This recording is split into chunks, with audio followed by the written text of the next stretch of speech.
I've decided to just kind of go full send with it from the very beginning because I want to learn the limits of the car, and full compression going over a janky old bridge, like really pushing that car. I don't know how it does these things because it's essentially a 95 Impreza L. And so other than that, it's stock everything. And somehow these cars just can do it. It's incredible. I mean, maybe roll the dice a time or two. Why not? Roll that car, man. Yeah, or roll the car. Don't roll the car. Roll the dice. Yeah, exactly. Whatever don't works. Don't put dice in the car because then that would be really confusing. Right. Yeah. Hello, and thank you for tuning in to the Flatirons Syndicate Motorsports Podcast. This show is brought to you by Flatirons Tuning, your source for any aftermarket or OEM Subaru parts. Be sure to check out our store at flatironstuning.com and stay tuned with Flatirons Tuning. Yeah. Well, thanks for having me on. I appreciate it. Of course. Yeah. All right. So let's dive into it. Well, folks, welcome back to the Flatirons Syndicate Podcast. We're here today with a special guest. We've got Mr. Ryan Kelly with us today. If you've seen his YouTube channel, Ryan's Road to Rally, Ryan, you are getting into rally. You've built up a GC WRX into a rally car, and you're up there running in Canada in the Canadian Rally Series. That's right. But it's funny, about a month ago, one of your videos popped up and I was watching it. And it's like, okay, yeah, rally content, but this guy looks familiar. I can't quite place where I know him from. And then like a couple days went by and then a mountain bike video popped up. And I was like, that's the guy. And your mountain bike channel, the Loam Ranger, is something that I've been kind of following, and I finally pieced everything together. Nice. And so it's a very interesting transition to go from mountain biking to rally, but I mean, it kind of makes sense. But I was wondering, like, at the beginning, can you talk about just how did you find rally? What drove you to make this change? Yeah. I mean, hey, it seems like it's all the rage to go from mountain biking to rally now. Seems like Brendan Semenuk, yeah. Yeah, absolutely. First of all, are you a mountain biker? You must be a mountain biker then. Well, a bit. I have a complicated history with biking, which, yeah, but basically I'm trying to get back into it. The funny story is actually biking is what got me into cars, but not the way that you think. About in the year 2000, I was riding home from school, and I actually was riding my bike home, and I got hit by a garbage truck.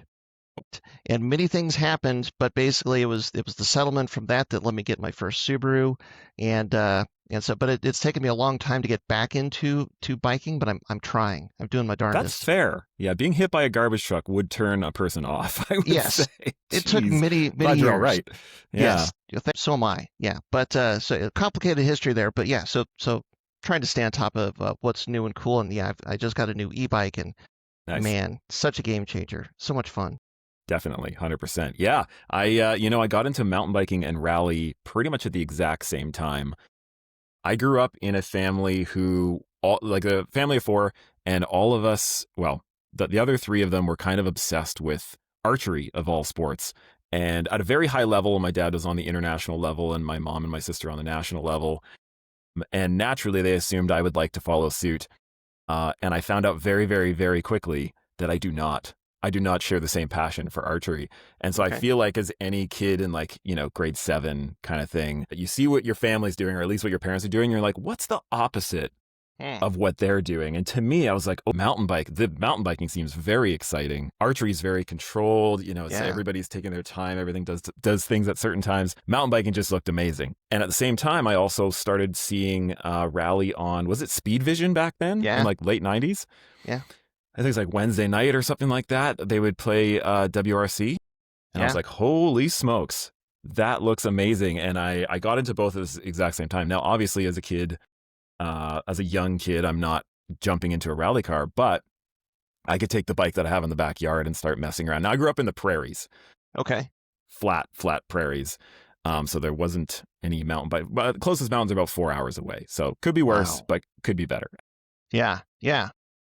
So I just, got into the sport that I could actually get into at the time, but never stopped following rally. My very first car was an Audi 4000S Quattro, 1986. Okay. And I got it from an auction. It sounded very, very bad rolling it off the auction line. My dad was like, oh my God, what have you done? And so I started out with that car. But I mean, what an incredible first car though, right? It was like $1,400. It had the locking diffs. Obviously Quattro all-wheel drive. It was incredible. And so I kind of cut my teeth with that car, got another one of those, and then another one, and then another one. Like I just had all these old Audis. You had the Audi bug. Yeah, back when you could like afford them. Like I remember I had a 93 S4, so the original S4, Hmm. which had the AAN 5-cylinder turbo. And at the Yeah. time I did appreciate it, but now I look back and I'm like, oh my gosh, I had like the engine that Yeah. everybody Yeah. wants now. And so that was really fun. But yeah, so mountain biking, obviously that was the sport that I could properly get into. I really wanted to turn my 4000 into a rally car, but again, I was pretty young. I was like 18 years old, and every single person online at the time was like, never even consider using your daily as something to Yeah. do rallycross or stage rally with. And so I realized after the fact that, like, you know what? I was young enough that, and like I had just like didn't have too many bills to pay for at the time. I should have just gone for it then. But Yeah. I listened to the internet people, which you should never do. And so I Well, didn't get into it. I mean, rallycross, it's a good entry point. It's less demanding on the car, but you can still get into some difficult spots. One of the guys who used to work here a long time ago actually rolled his car to rallycross. So, Oh, I mean, things can happen. yeah. So yeah, that's still It's I true. think still solid advice. But if you're young and you don't have a lot of commitments and responsibilities, I mean, maybe roll the dice a time or two. Why not? Roll that car, man. Yeah, or roll the car. Don't roll the car. Roll the dice. Yeah. Exactly. Whatever Don't works. put dice in the car because then that would be really confusing. Right. Yeah. Although I think that's kind of how my car sounds right now. It's a little bit No. janky. But yeah, so just I've been doing mountain biking for a very, very, very long time. I love it very much. We moved out to where we live now, which is Canmore, Alberta. So just we're in the Rocky Mountains as yourself, just a little bit more north. Yeah.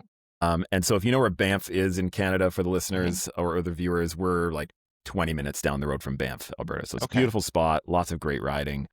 And we kind of constructed our life as it is so that we had to move from the prairies to the mountains because after we went full time with the Loam Ranger channel on the mountain bike YouTube channel, it didn't really make much sense to stay in the prairies to try and be filming mountain bike content full time. So a lot of travel there. Yeah, we just had to move to this beautiful mountain town. Yeah, I've been to Banff once, and yeah, that is a pretty amazing spot. Yeah, it's beautiful. Very busy, Nice. but beautiful. Is there a big rally community out there? Like, what is the Canadian rally community like, or rallycross community, either one? Yeah, it's I think as with everywhere, there's been ebbs and flows, and for me, I have just gotten into the rally community here, and so I'm probably not the best to speak on it. But as with any of these locations around the world, there are some very, very committed people to the sport that work so hard to make every little bit of movement happen, just to inch 1 inch closer to having an event or having a test day or having a rallycross. It's wild to see the work that they put in. It's very cool. And it's growing fast. It has been quite big here in the past, and I think there was a bit of a lull there, and now it's really starting to pick up again, which I think you guys are seeing down in the States as well. Yeah.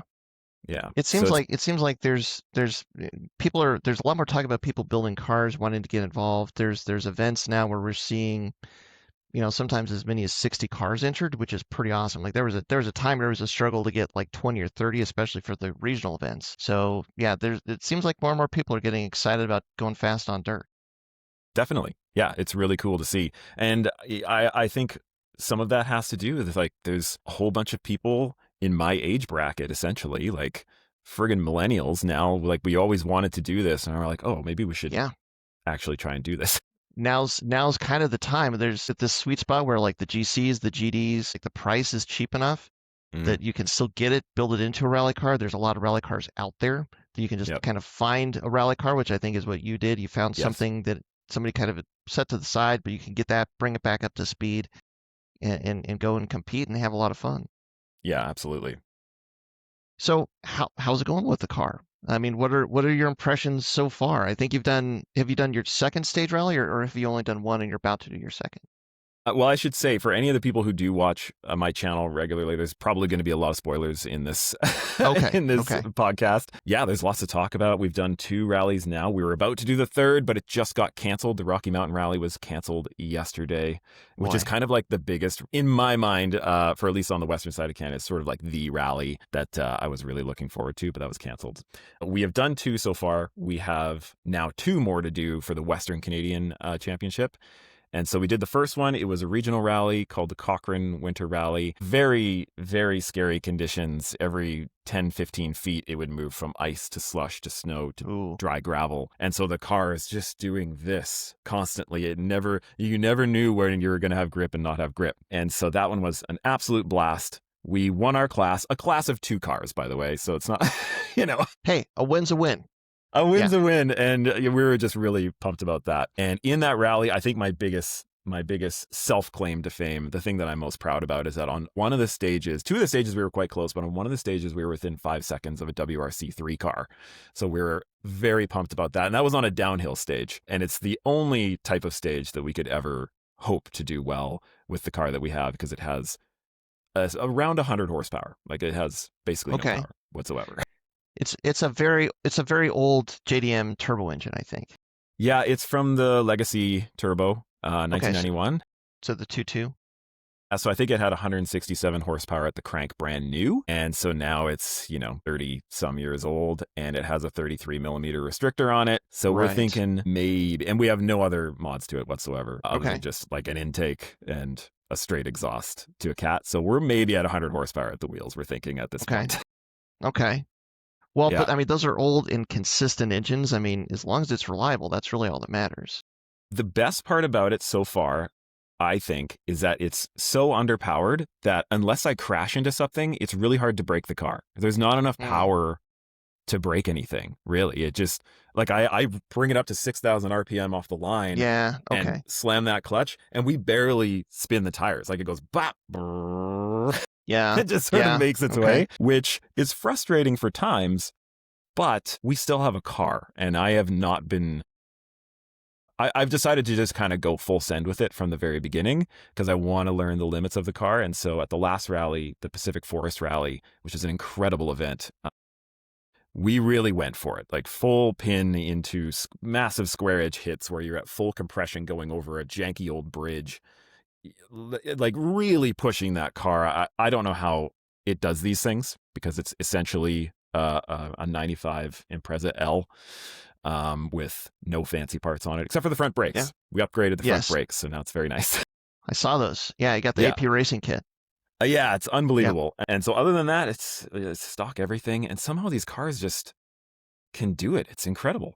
This is the draw to the GC and the GD is, Subaru really kind of built those chassis around trying to compete in the WRC, so they kind of baked in like the good suspension geometry and a lot of the stuff that you need to make it work on gravel, work in a rally car. And so it just takes a couple little tweaks and you've got a pretty darn capable chassis there. It's great. Yeah. So PFR Rally, Pacific Forest Rally, that's a national one, so a lot more competitors. International competitors, we had people up from Mexico with like WRC2 cars, and which in Canada you don't see a lot of. R5 cars, WRC3 cars, like everything. And we won our class again in that one, which is very surprising. There was a class of 7, so again, not a huge contingent, but a lot of powerful cars, a lot of good drivers. But again, I think by the end of the rally, we were the only team to not have a massive problem, either from penalties or from cars braking or cars rolling. We're the only ones that made it through clean. Our shifter broke, the shifter broke off in my hand, but otherwise, which is a problem, but like, that's a problem. It's not that big of a problem. Like, I was shifting with the shortest shifter in the game after that, but the car just held together. It was incredible. That's awesome. I mean, sometimes simpler and lower power, kind of like you're saying, is a good formula for rally, because you're stressing the drivetrain less, you're stressing the car less. And just like reliability is such the key for rally. 100%. I want to throw it out there. I mean, because I'm not the driver, but we've had a car that we've campaigned for a long time. Are there any questions that you had? Like when I reached out and you were coming out of this podcast, are there any things that were on your mind that you're like, I got to ask this, that, or the other? I have 1,000,001 questions for you, but I don't know how in the weeds we want to get. So essentially at the moment with the car, we have to make some decisions for next year. Okay. Yeah.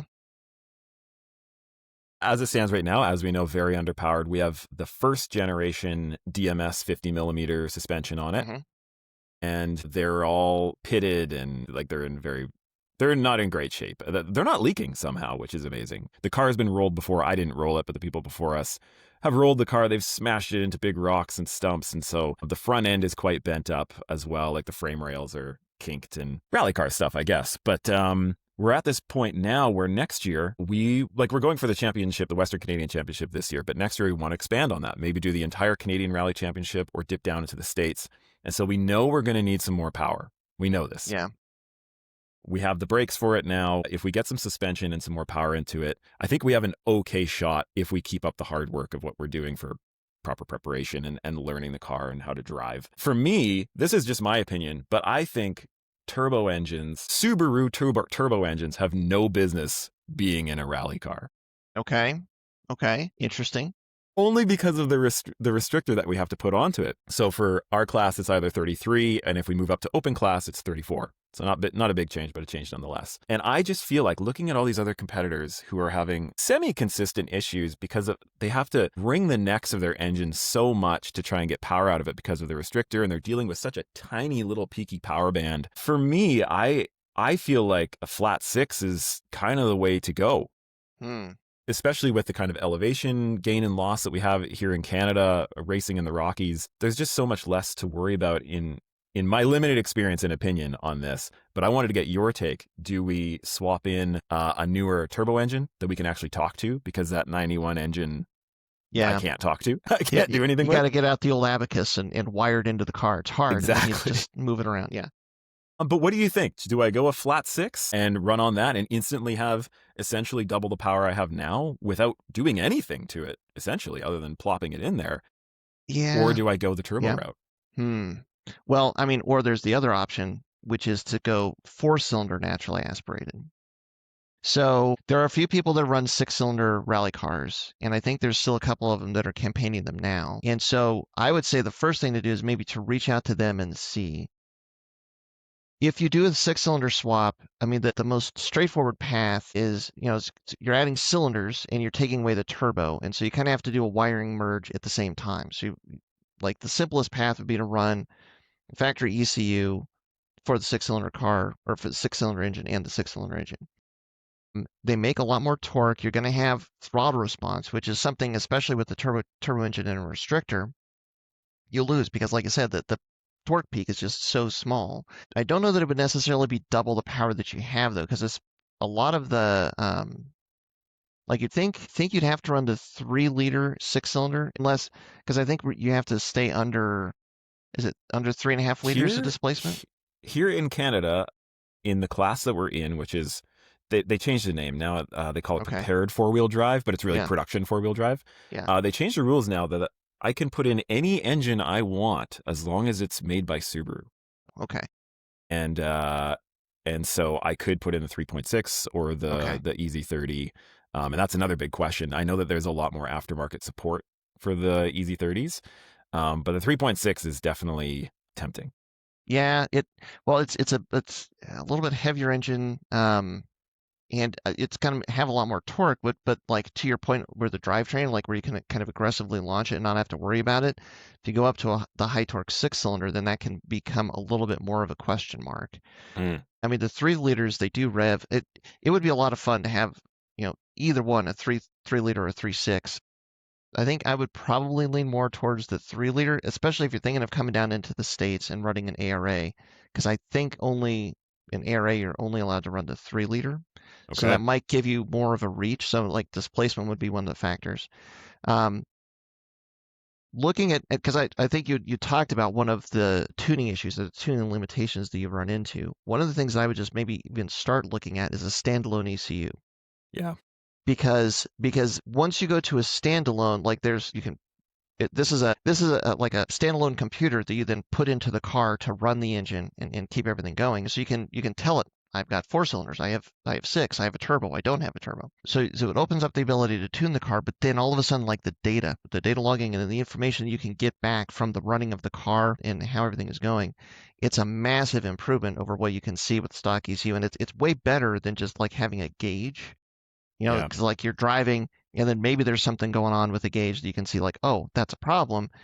With the data logging ability of these standalones now, you can log the whole rally, and then you can go back and you can look at, like, parameters like, did the car get hot? Did we overboost? Are we underboosting? Is that why the car feels like so low on power? Yeah. If you would go with the standalone, you're going to have to wire it in, and it takes a fair amount of work. You can get some plug-and-play harnesses, especially for the 4-cylinder turbo engine, so that would make some of the wiring easier. But that might be something just to start considering for the off-season, just in general, because then it kind of opens the door to make these changes more possible across the board. Yeah, absolutely. Yeah, at the moment, our only gauge is a check engine light flashing at me, or is it not flashing at me? That's all I've got right now. And that's okay, because then you don't have the distraction. This is Yeah, one of the things that we've learned with our driver is that having the data log so that like all the logging is going on over here, but you can just get down to the business of driving and focus on that. And then just if there's something really critical, a light comes up, or maybe with the standalone, you actually can program in a lot more safeties. So like, yeah, like if oil pressure is too low, if the coolant temperature is too high, kind of put the car into a limp mode. Can be a little bit frustrating if you're driving and all of a sudden like something like the car feels off, but like if the car can kind of protect itself, that there can be some advantages there. totally. And that's a great point. And one of the biggest things that was kind of an eye opener for the standalones is that I work with a company called Vex Performance up here in Calgary, and the other driver, his name is Johnny. He has a standalone ECU through Haltech, and he was like, one of the best parts about it is that everything, you only see what you need to see. And so if things are falling slightly out of spec, that's probably fine, but they can set all the parameters so that, if you just have a bunch of gauges too, if you're driving a rally, like you and your co-driver, you're not noticing these little gauges moving around. So he No. was saying, it's great because it keeps lots of things out of your vision. But then if something is really wrong, it presents it to you. Like you got a big screen in front of you that's like, this is bad. You should check this out or stop the car. So that does sound great. Now, here's another question for you. Yeah. Another techie question. Yeah. For the engine that I have, which is a 2.2 liter turbo, there are some great parts about it. It's closed deck. It's got oil squirters, all those nice things. Without changing anything else on it, other than putting in a standalone ECU, what do you think we could get out of that engine? How much more? Like, say if we tuned it on different gas, because right now I'm just on pump gas, like 94. What do you think we can do with that engine before we blow it up? And what turbo is on it? Just a stock. It's like a VF11, I think. It's about Wow. Okay. that big. Yeah. Well, that 33 millimeter restrictor, it is really a restriction. So like we are actually having to retune our rally car. We are running E85, so an 85% ethanol fuel, which Subarus tend to really like because it's like running super race gas. It has effective octane of about 110. And then because it's alcohol, there's a lot more cooling that you get out of the fuel, but you also have to inject a lot more of it. Mm. And so the problem that we've been running into with the rally car, because you can only refuel either in service or at a refueling stop. You cannot refuel otherwise, or I guess you could stop at a gas station in transit if you absolutely have to. But we've been running out of gas. Even with the stock tank, the 15-gallon tank, we've been running out of fuel between the transit stages and then transiting back. And we just need the range of regular pump gas or gas. And so we're getting the car tuned on race gas. Yeah. And so we have the 2.5 liter engine, single AVCS, and we're running an STI turbo, the VF48. It will be up before this goes out, but basically what we ended up with is 180 wheel horsepower. That's it. Okay. Even with 33 millimeter, or even on race gas, we're running 100 octane, but with that 33 millimeter restrictor, 180 horsepower is all we could get. So with the 2.2, you've got a little bit less displacement. That kind of helps because then the engine is not having to draw in quite as much. But like with that small turbo, I mean, that restrictor, I mean, I would say probably best case scenario is about 180 horsepower.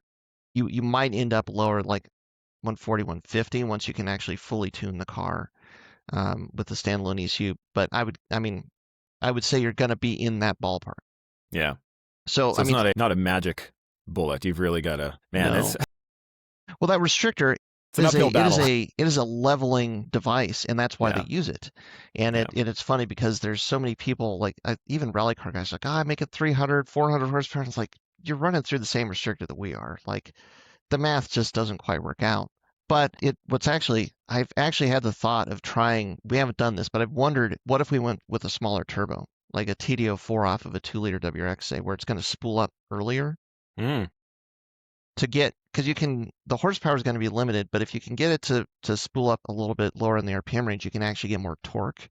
Okay. So a lot of times with the restrictors, you can get a higher torque rating, much higher torque rating than horsepower, because like 5,500 RPM, 6,000 especially, there's just nothing left up top. You're best off just short shifting it. So a smaller turbo can actually help you get, a higher torque peak, between say 3,000, 3,500 RPM, something along those lines. Within reason. With the turbo, they generally last a long time, But if it's a VF11, if it's that old, like I would be a little concerned for that turbo's life, especially if you start pushing it harder. But with the standalone, I mean, you could probably at least get it up to, whatever it will make. We're limited here for 2.5 bar absolute pressure. So atmospheric pressure plus your boost can't be higher than 2.5 bar, which is like 29 or 30 psi total. So if you're at sea level, you're at 14.7. So you can only make roughly, 18 pounds of boost, 17 pounds of boost peak, and that's all that you can do. So I mean, the cams are another factor, like the efficiency of the engine. Like to put an itty bitty turbo on there so that it'll spool up at 2,000 RPMs. Like the cams and the efficiency of the engine hasn't come up there yet too. So like there's limitations with how low you can actually get the turbo to actually work and make power. Yeah, because the benefits of cams are usually on the upper end of the RPM range, right? In Typically, general? yes. There are some companies like Kelford that make cams for rally applications where it's optimized, like the overflow and the lift is optimized for a lower RPM because, rally cars, we've always had to run restrictors on the turbo engines. Though on the twos, I don't know, because you've got weird little restrictive heads on that engine. So I don't know how much option. Yeah. Yeah, I mean, there's a possibility. There's some similarities between the 20G and the EJ20K, the WRX and STI engines that came after the Turbo Legacy. I think you can run those heads, which are going to flow better on the 2.2 block, and so that might free up a little bit of power. But again, it's chasing power is tricky because that restrictor really does just level everything out. And like back to your point, like not having as much power kind of can be an advantage because then there's less stress on the drivetrain. Definitely. I'm finding it tricky to drive. I'm trying to learn how to drive. So I have the benefit of having this incredible simulator behind me, and I worked with some really cool companies right at the beginning of this whole process of starting this channel. And so I was able to have that, which is great because before that, it's on the typical like Logitech plastic steering wheel kind of thing. So I spent a lot of time on that, and I've learned a lot through there. But the biggest thing I've noticing as far as a difference, because there actually aren't that many differences between this setup and my real rally car, is I'm used to having more power in my video game cars, even though I try and choose essentially the lowest horsepower all-wheel drive cars in the game. But I'll pitch the car into a corner in real life, set myself up, I'm ready to go. I hit the gas because now I just need the power to claw me through the corner. And nothing happens. It's just like, it just it doesn't matter if I could be right in the sweet spot, gear 2, right in the power range, and there's just not enough power to like drag me through that corner. So we have to write notes totally differently. We have to drive the car totally differently. Like I have to make notes to where it's more like we're driving on a track. So we're trying to go outside, inside, outside all the time because we literally don't have the power to pull that car around corners sideways. So that's been... I'll be looking forward to the day when I have enough power to actually drag us around those corners. That'll be a good day. See, I think if I was in your shoes, I would put in a standalone so you can like get the engine running properly and get control, have the data so you can actually see what's going on, make sure that the engine is healthy, make sure that it's working properly. Because it's entirely possible that there's something that's just a little bit off because like once you're sliding and the traction is broken, you should have even at 100 horsepower, the ability to kind of keep things spinning through the corner. So if you have the standalone and then you know that the engine is running well, I mean, you could have a tuning issue that is kind of giving you this issue that would be solved with the standalone, and then you would know it. The other thing is differentials. If you're going to add any amount of power, if a budget, because budget always matters. Like the first thing I would probably do is a standalone so that you get the control and know that the engine is running right. And then the next thing I would do is differentials, front and rear, especially if you're still on the stock diffs, which are, I think in that car you have it had a viscous rear and an open front. It's all open. Okay, it's all open. Okay. Yeah. Because it doesn't matter front or back. When you turn one of the wheels, the other side's turning in the opposite direction. There's a very good chance that actually it's not a power issue, it's a differential issue. That is why you don't have any pull out of the corners on throttle. Because basically especially with open diffs, once you break traction, the power is not going to the drive wheel, it's going to the tire that doesn't have any traction. Right. So like there's no motive force. Yeah. So like the WRXs here, the GDs had a viscous rear diff and then an open front. So you've got a little bit more lock in the rear. We tried around a lot of things. Well, we initially didn't play with the front diff. The JDM SCI had a torque biasing diff with a gear type differential up front. The torque biasing diffs have the same problem when you lose traction with one wheel. If you break one wheel loose on throttle, it's just going to spin and all of the motive force goes to the wheel that's spinning. That's where you need the locking diffs front and rear, because then basically the axle now is going to spin at the same speed. And what this does is it means that, so you're in a slide and you have traction on one of the front tires, that diff is going to lock up and it's going to drive the power to the wheel that has traction. And the big game changer with the front diff especially is that then that's where, it's probably more like your sim, where you have more control with the wheel in the slide. Like if you're sliding and you need to tighten up to the apex, you can turn the wheel and it'll kind of pull the car in. And then you can use your wheel and the throttle to actually control the attitude of the car in the slide. Whereas with an open diff, basically once the car slides, I'm going to say you're a passenger, you have a little bit more control than that, I've felt that really before, yeah. Yeah, you can hit the brake to slow the car down and actually kind of grab with the tires that have traction and just stop the car or slow the car down. But you can't really control the slide, and then you can't carry the momentum through the corner. That's what I've found. There's been a couple of scary moments. Like the car is more somewhat predictable in general, but I found when I'm pushing it through, say, a right 4, we do a 1-to-6 system. If I'm pushing it fast through a right 4 and I've got my angle and I'm going through that corner and things are fine, I can feel the car making choices underneath me that I do not want it to make. And all of a sudden the back end goes. And it's not because we lost traction because of the course or the tires or whatever. It just does kind of what it wants to do. And it's usually not what I want it to do. Yeah, and see the thing with rally is so diffs are a really big piece. The first step is 2 steps, and it would be to put in a locking diff front and rear. Center, if I can only do one, which one should I do? And they're both open? Yep. You really got to do both. Okay. I mean, if you had to only do one, it would be the rear. But then the problem is the rear would give you more traction, acceleration in a straight line. What we run is a Cusco one-way front, Cusco 1.5-way rear. So what that means is that in the front, you're only getting lock under acceleration. Mm-hmm. In the rear, you're getting full lock under acceleration, and you're also getting lock under engine braking, but it's half as fast of a ramp up to lock the wheels as it is under acceleration. Okay. What that means is, translates to is the car will still turn.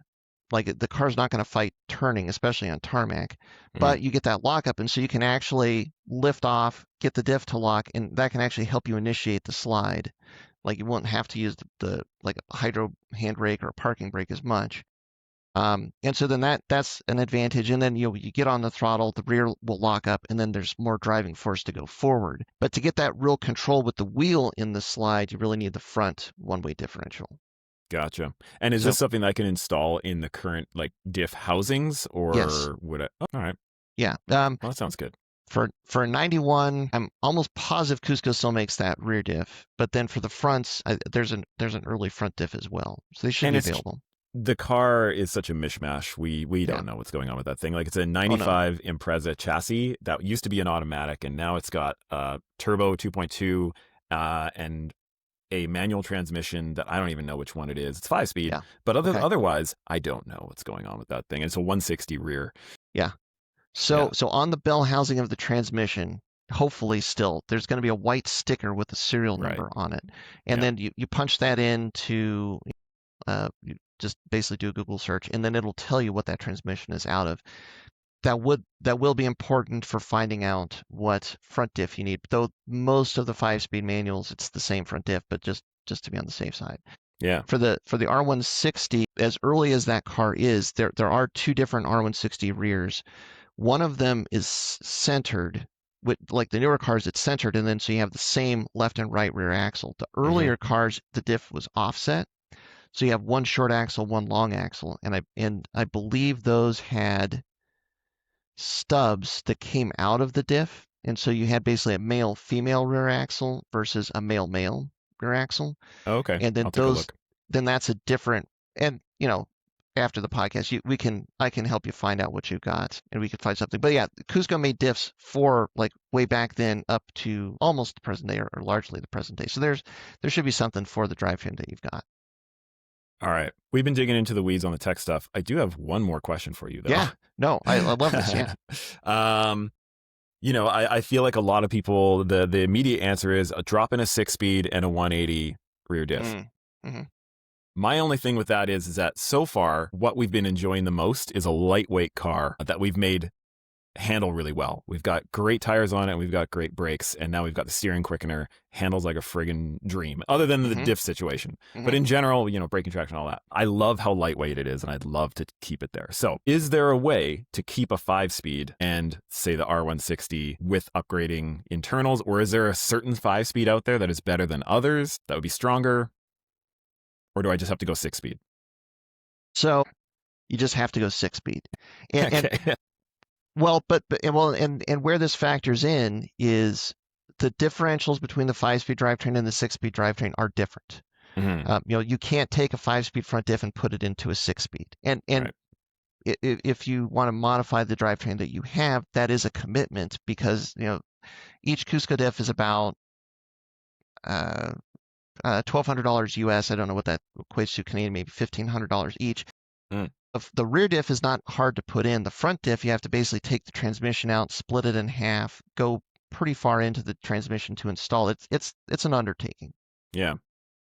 So if you do that, and then you decide, wait a minute, I don't want this 5-speed, and then you go to the 6-speed, well, all that money that you spent setting up the 5-speed is gone, and then you got to start over again. Now, there's an extra benefit with the 6-speed, which is the DCCD, the electronic controlled center differential, which like step 1 with the 5-speed is you put on the front rear diffs. Step 2 is then you would put in a different center differential that has a higher ramp up speed, because you really want, like for the 5-speed or for sliding, you really want the front and rear axles locked together as much as you can. So like Subaru used to have a Group N center diff that was a 20 kg differential, which meant that it would lock up with 20 kilograms of force for every 100 RPMs of difference between front and rear. The stock one is a 4 kg center diff. So basically the 20 kg locks up 5 times as fast as what the stock center differential, stock viscous differential would, which I think is available for those older 5-speeds. That one I'm not actually 100% sure on. But like ultimately that's what you would want. And for a number of years, because we were running in a production GT class, that's what we had to run. We were not able to switch to the 6-speed. We had to run the 5-speed. The issue with the 5-speed, there basically is none that are better than the other. They're all pretty much equivalent in strength. Actually, if you've got an old 5-speed transmission, the cutoff point is 1998. So 98 and older, it's basically the first generation geometry. 99 and newer up through 2014, it's like the second generation, and things changed around. There's a lot more that you can mix and match there. The first generation stuff, a lot of that is now discontinued or just unavailable. Okay. So that's more challenging there. Things are different. So you can't put like version 2 gear sets in a version 1 box. We'll just say you can't do it. There's some small caveats, but basically you just can't do it. So the advantage in going up to a 6-speed is that then the reliability comes in. So the problems that we ran into most with the 5-speeds was mostly with synchro issues and then sometimes gears. Rally, because you're able to break the tires loose, there's less drivetrain bind, and so you don't have to worry about shearing first or second gear as much, but you still can do it. And then the 6-speeds are just very, very reliable. In fact, there's production GT, and then they created a new class many years ago called super production. Basically what it was is it just allowed you to do a 6-speed swap. And the reason was because we were all having so many reliability issues with the 5-speeds that it just, put in the SCI 6-speed, because then that will solve the reliability issues. And it really does and has. I mean, we were going through our 5-speed, and this is when, a long time ago, when we were running like six national events per year, we were probably going through the 5-speed transmission. I would see every 2 or 3 events, especially if there was like a misshift or something like that. Like it was just a lot of work to go in there and keep the thing working properly and keep it so that the driver doesn't have to like fight to get into gears, or if we broke a gear. Yep. And then once you put in the 6-speed. First gear is not happy in my car currently. I can tell you that Sure. right now. Sure. Well, and so the 6-speed, once we made that switch, I mean, it basically was all sorted after that. And so that, like, Okay. from a reliability standpoint, like, that would be something to look at. And I know in Canada, you've got a lot of these older transmissions that come in, and so you could probably get a whole drivetrain for, I mean, it's going to be an investment, but it's not going to be the same as like starting new with everything. Yeah. Yeah. They're And then, usually like $3,000 to $4,000 Canadian yeah, here for a 6-speed and everything else that you have to put in with it. worth considering, and it would like the standalone, doing it, upgrading to an STI 6-speed and an R180, that's going to be a reliability upgrade to you. Like it might be a little bit more upfront, but the reliability that you're going to save because you've got the 6-speed, it could really pay dividends long run. The one other piece of advice I would give to you there is with a used transmission, especially now, because I mean, some of these used transmissions are 20 years old. It's usually the best practice is usually to work with a good shop. Maybe Vex Performance can do this. Go through the transmission before you put it in the car. Make sure that the sinkers are in good shape. Everything is in good shape. The DCCD clutch packs are not worn out, all that sort of thing, before you put it in the car. You can certainly put it in the car before you have it gone through. But now, as old as some of these, especially the older transmissions are, you put it in the car and you find out, oh, well, everything's great, but the DCCD is just not biting. So then you got to, drop the transmission, take the DCCD out, have it rebuilt, and then put it back in the car. So it can be easier just have it gone through before you put it in the car so that it's all done. And that would be the perfect opportunity to put in a front differential. Because if you're going to put in a front diff into a 6-speed, it also has to come apart. So like if you have the transmission gone through, put in the diff, because like they're putting it all back together anyway. Just put in Cusco diff first and then put it back into the car. Yeah. And this is when we have to start making decisions of, do we save for these things with the car that we have now? Yeah. With that shell, because it has seen better days, and maybe it's just best to leave this one as it is and maybe work on something new. I don't know. Well, and look around and see what's available. The funny thing is, so we are now on our, I think, 4th rally car. I think it's the 4th one. And they've all been either 2002 or 2004 WRXs. And part of the reason for that is, like, once you get in the GD drivetrain or GCGD drivetrain, it's all interchangeable. Yeah. The suspension is basically the same. Like GC, there's a slight weight difference. You have a different rear top hat, but that's about it. Like once you have these pieces, the reason we keep looking for these cars is because we have all the spares. We have the suspension that fits. We have the drivetrain that fits. You kind of just need the new shell, and then you just move everything over. Yeah. And that's the last couple times. That's what we've done. The newest car, the 4th car, we actually bought a running rally car that was an 02 WRX, but then we've kind of moved our suspension onto it and our drivetrain onto it. Yeah. You kind of have the foundation for whatever chassis you then want to or need to move to, as long as you stick with that. And that's the GC and the GD is the best because it's McPherson suspension front and rear. So that's what gives you the most options for really capable rally suspension. Definitely. There will be something for the new chassis, the GRs, the VAs, but the rear suspension, the rear multi-link is just not quite as good for the rough stuff as the GD and the GC is. Yeah, makes sense. But that's totally valid. That's a totally valid consideration to have. Yeah, and it's, for me, as you know, I bought the cheapest rally car that I could possibly find. I was open to anything. There was a Ford Focus over in Quebec that I was looking at getting. It really didn't matter. It just needed to be like okay value and something that I could hope to get into rally as soon as possible. And so this Subaru popped up. I paid what would be about $8,000 USD for it. Obviously had to put a bunch of work into it, and Vex has been amazing with that. And we put in seats and belts and all the safety stuff that you need. But the only other people that know about this are our Patreon subscribers. There's another person who has been working on the R3 channel since January. His name's Stan, and he's an awesome dude. You've seen him on camera a couple of times, but he's actually coming on board. I'm hoping to go full time with the channel in January. So at the moment, we run the Loam Ranger channel full time. Right. But we're hoping to switch that over. And then Stan is going to come on board as another on-camera personality, I guess you could say. And then also he's bringing with him a Ford Fiesta ST, a bone stock Ford Fiesta ST, which at the moment on paper, holy smokes, that is an incredible rally car, or potential to be a great rally car for so many different reasons. And so we had my story where I bought an old rally car and we're building it up, and now we're switching over to another series. Not that mine's coming to an end, but we're adding his in, where we are going to go through that process of building up a car from scratch for the Ford Fiesta ST platform. So I'm really looking forward to that. The car seems amazing. You know, at the last rallycross that him and I were both competing in, he beat me by one whole second on a rallycross course for the morning loop of stages. Mm-hmm. And Stan's a pretty mild-mannered dude. And you Yeah. put him into a car, though, and he becomes a monster. Yeah. And a better, Happens. for me, I tend to see red and I can drive okay in a car with my limited experience. But for him, I think he's going to just destroy in rally because he's able to be really fast, but a smart fast. For me, I overdrive. I'm an overdriver. And I think because I have a slow car that I've been able to get away with it. If I had a fast car and I drive the way that I drive, I don't know how long it would last for. But Stan is a smart driver and he's super fast. And that car is so quick.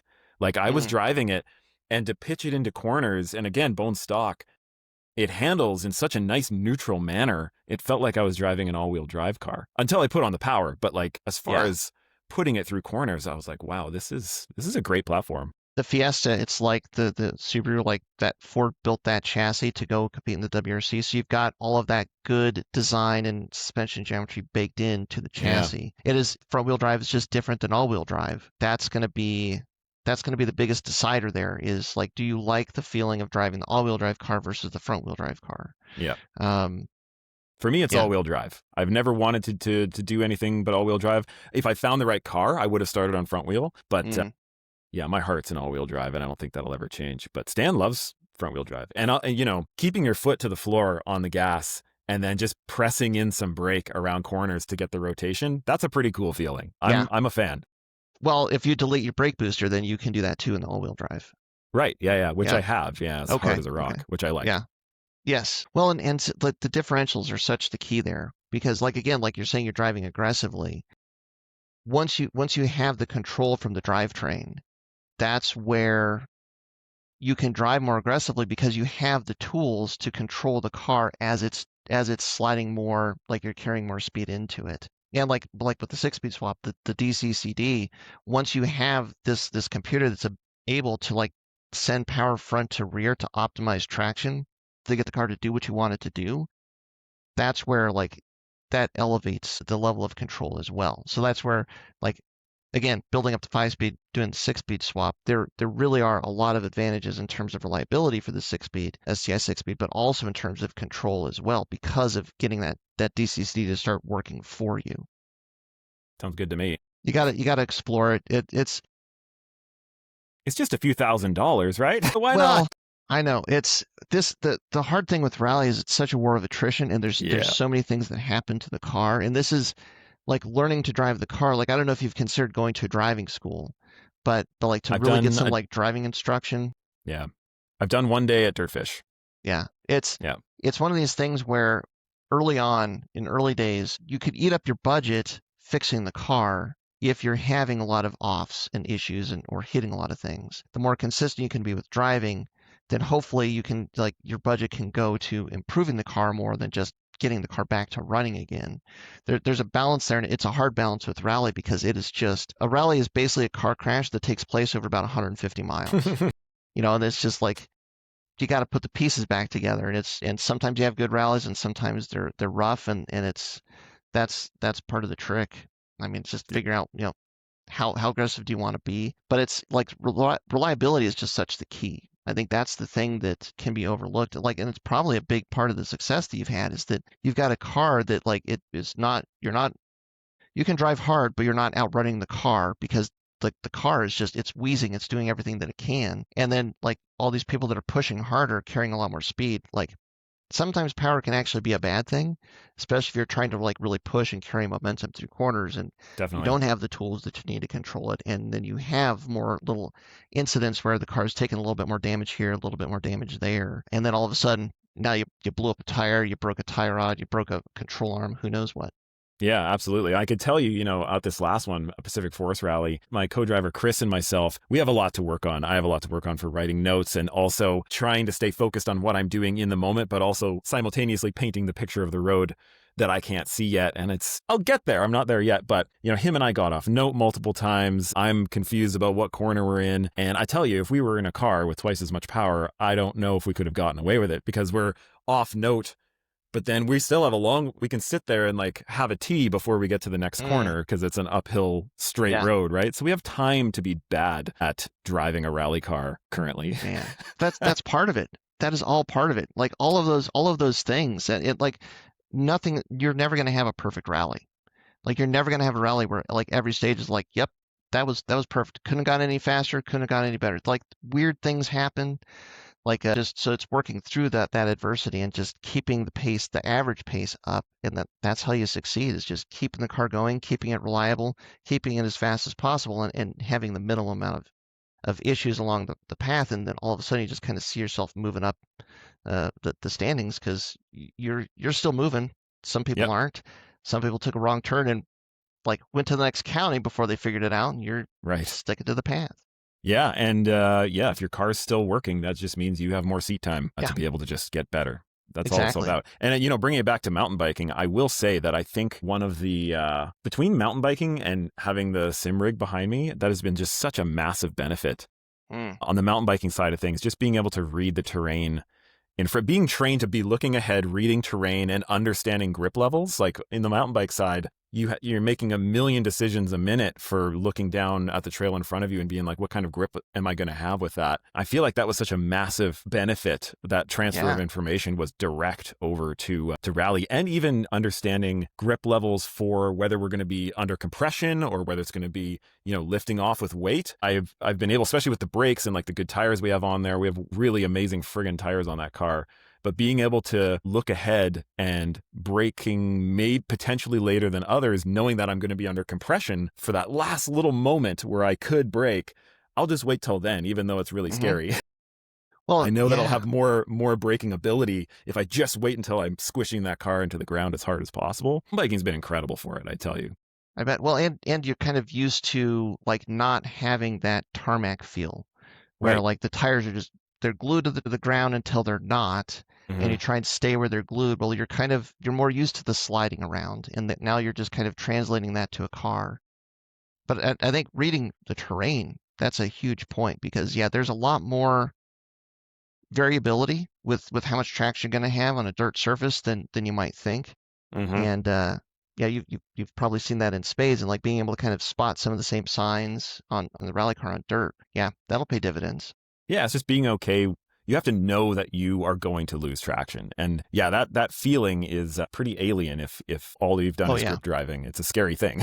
Yeah, for sure. It throws tons of people. Yeah, until you get into it, for sure. Well, so Ryan, as we're kind of winding down here, I wanted to ask you too, because you've kind of said at the outset of your channel that you kind of gave yourself a year. And we're kind of, I think January is the year. We're kind of getting closer to it. But I'm wondering, like, what is your measure for success? It sounds like the enthusiasm is there and you're kind of moving already in the direction of continuing on, but like what is your measure of success doing what you're doing, running rally as you are? What are you looking for? Yeah, for me, I have found in my life that I need to be genuinely very excited about what I'm doing in order to do a good job at it. I've tried a number of jobs over the years when I was younger, but really it kind of comes down to doing something that at a very base level, I'm just very excited to be a part of, and that's rally, and it's mountain biking as well. But also combining storytelling and the nerdery of like using the different cameras and like Insta360s and getting the right settings and having it sound good and look good. I love doing that. And also just kind of putting myself into a position of like putting myself out there and maybe taking a lot of risk in order to move things forward in a way that I can share with other people so that maybe some of the people watching can go, maybe that sort of unlocks their own thought process potentially of like, maybe I can do that too. I've had so many messages and comments from people saying, yeah, I went and did my first rallycross this weekend, or I'm about to go and do my first rallycross, or I'm going to build my car into a stage rally car because I've wanted to for the last 20, 30 years, just like you have. So that has been, it's sort of the combination of all of those things. I need to be excited about the thing that I'm doing, but I have this natural urge to want to film and share what I'm doing as well, in hopefully a helpful way for people. Yeah. Well, I'll tell you what, rally, there's no shortage of stories. I mean, every event is its own story, and there's like the story of the event, the story after the event, and then the story getting ready for the next event, and then the story of the next event. 100%. There's so much that goes on with the rally car. they're kind of living, breathing things that have personalities. Mm-hmm. And they get angry if they're ignored. They get angry if you throw them into ditches. True. Yeah, I think and if anybody things does, get broken. Yeah, that's fair. That's totally It's fair. universal. Yes, yeah. There's just so many stories around rally, and it's hard to document. It's really hard to document. But I mean, Yes. from what I've seen, you've got the skill set. You're able to do a great job, and that is a huge challenge, but very very fertile ground there for Appreciate that. capturing. Yeah, Yeah. and I think the biggest trick is I want to make it that mix of education and entertainment at the same time. And so, can it be as entertaining as, a great donut video, but can it have a really nice educational side to it as well, where I'm really making videos for myself from like 5 years ago. Like I'm trying to show somebody who was in my position not that long ago, all these little intricate things that I would have never thought about would be a thing, or I would have to consider getting into rally, because some things are easier and some things are a lot harder than I expected. So yeah, just trying to document, it's that weird line where I'm trying to like faithfully document the whole journey here and not try to leave anything out. Well, at the same time, make it in a way that you can bring new people into the sport, which is a big reason why I decided to go full on the sim side of things. That's the gateway. People say like rallycross is sort of the gateway drug, but sim there's so many people on the sim side of things. And I would love to bring as many of those people into the fold and show them like there is a path to go from that. You can just do sim forever. Sims are amazing. It's so much fun, but there is a path that you really could take if you save and work at it and ask the right people and just go out there and help the community. It really does come back, and you can find yourself in a rally car a lot sooner than you might expect. And it's a lot easier to get into an entry-level rally car like what you found versus like, I want to go out and race wheel to wheel. Like all of a sudden, like getting up like even a Spec Miata or something like that, that can be a lot more expensive than a rally car, depending. Now how things go once you start racing, I mean, a lot of variables in play on both sides. Yes. But back to the sim, I mean, is it still a valuable tool? Is it still something that you try and sharpen kind of your skills, your driving? Are you still using it? Yes, I am. I can say this, and I think this is probably the biggest testament to it. When I was first introducing myself to people in the sport and just going out and shooting media, this is the best thing you could do, by the way, as far as just a quick aside. If you want to get into the sport, just go out and help people who need help, whether that's shooting photos or video or out there wrenching, whatever. Just get into the service park and hang out, and you will learn so much. And the rally community is amazing. Out there talking to all these people in the sport who have been driving for years, and I'm telling them my plan, because at the time, all I had was my Logitech wheel. I didn't have a car, nothing. And I told them, I want to learn as much as I can from the sim. And most said, you're not going to learn anything from that sim. I don't know what you're going to be getting from that, which is fair. They hadn't really done it before, or maybe they did it in a way that wasn't faithfully reproducing some of the things in a real rally car. And so I was like, that's fair. Yeah, that's fine. 1 year later, I'm now racing, or rallying, and they see our results and they see the speed in this old car. And I'm not anything special. I am no Max Verstappen. I'm no Colin McRae. I'm just a very regular dude. But being able to sit in that chair, or with the PlayStation at the TV, whatever it is, to have a co-driver yelling directions into your ear and to be able to process that and translate that into motions in a car in games like Dirt Rally 2, EAWRC, Richard Burns Rally. Let's go with Dirt Rally 2, because a lot of people harp on that game for physics, whatever. That game was so good, because that was the first one I started playing. It's so good at teaching you the basics of rallying, of getting the weight onto the nose of the car and getting rotation going and all of that. It's such a massive improvement for just keeping your brain in the rally mindset, so that when I went to go and do my first rally, I had the first rally jitters, of course, or any rally jitters I've learned now. But as soon as I started driving, I was already used to so many things, because I spent an hour a day doing those things. I spent an hour a day having a co-driver yell things in my ears and have to translate them to a wheel and pedals. I spent an hour a day working with a very stiff brake pedal that feels just like the one in my car now, because it doesn't have a brake booster, and using brake and throttle and just, left foot braking and going through a corner using brake and throttle. I got to do that every single day for months and months on end. So now it's really the only things I had to get used to. There was so much that was already covered off. I just had to get used to the true forces of what was going on in that car and a little bit of fear of dying. A little bit, yeah. So you get over those two things. And I just felt I was so much further ahead than I ever would have been if I hadn't been on the sim rig.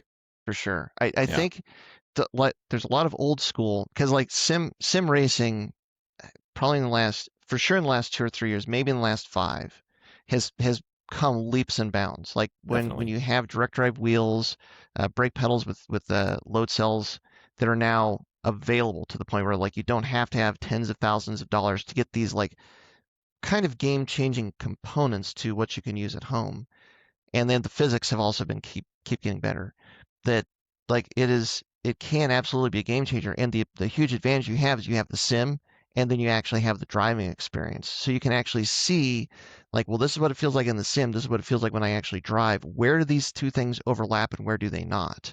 What changes can I make to get these two to be closer? Once you have experience in both arenas, and you can kind of try and get them to be as similar as possible, then that's where all of a sudden the sim becomes a really valuable training tool, I think, for driving. Oh, yeah. So it makes total sense that kind of gave you that leg up. Yeah, in my opinion, pick any of the 3 main rally games. They are closer to the real thing. In my opinion, they're closer to the real thing than they are far from it. Like as far as handling a rally car, man, you can be so much further ahead getting into that car for the very first time in real life, playing in those games. Yeah. Yeah. For sure. And it like I said, it's way more attainable than even buying the cheapest rally car that you can find. You can actually get in there, see if this is what you like to do, and kind of start building that foundation up. Absolutely.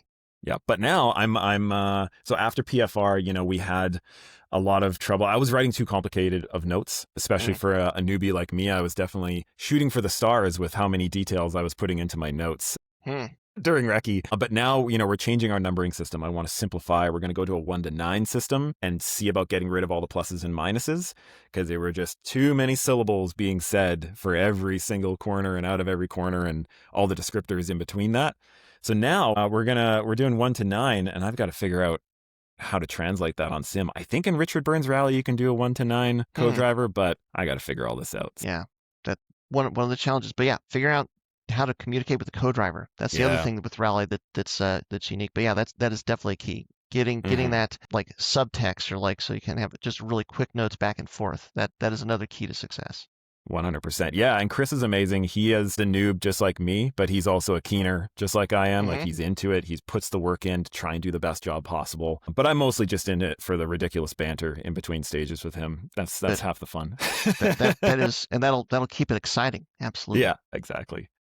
Very cool. Well, Ryan, I've taken up a lot of your time. I want to respect that and let you get on with the rest of your day. But I really want to say thank you very much for making the time and having this conversation with us. Really appreciate it. And to everybody that's watching, if you want to see what Ryan's been up to, check out Ryan's Road Rally on YouTube. I'll put a link in the description, and it's probably up on the screen now if you're watching this at home. So really excited to see where the future takes you. It sounds like there's big things on the horizon, and man, hopefully the rest of this year is going to be good, and next year's just going to be even better for you. Should be fun. Yeah, thanks for having me on. I appreciate it. Of course, yeah. And if you ever have any more questions, or I don't know if we have any questions for you, if you just like start outlegging us, feel free to reach out and I'll do the same. Careful. I will. Okay. And it'll be a lot of questions. Totally fine. Perfect. Well, thanks very much again, Ryan, for all your time and the conversation. And thanks to everybody at home for watching and your support as always. And until next time, stay tuned to Flatirons Tuning. Thanks everyone for tuning in to the Flatirons Syndicate Motorsports Podcast. Once again, we'd like to let you know that your support is what makes this show possible. Be sure to check out our online store at flatirons.com for any of your aftermarket or OEM Subaru parts needs. And as always, stay tuned with Flatirons Tuning.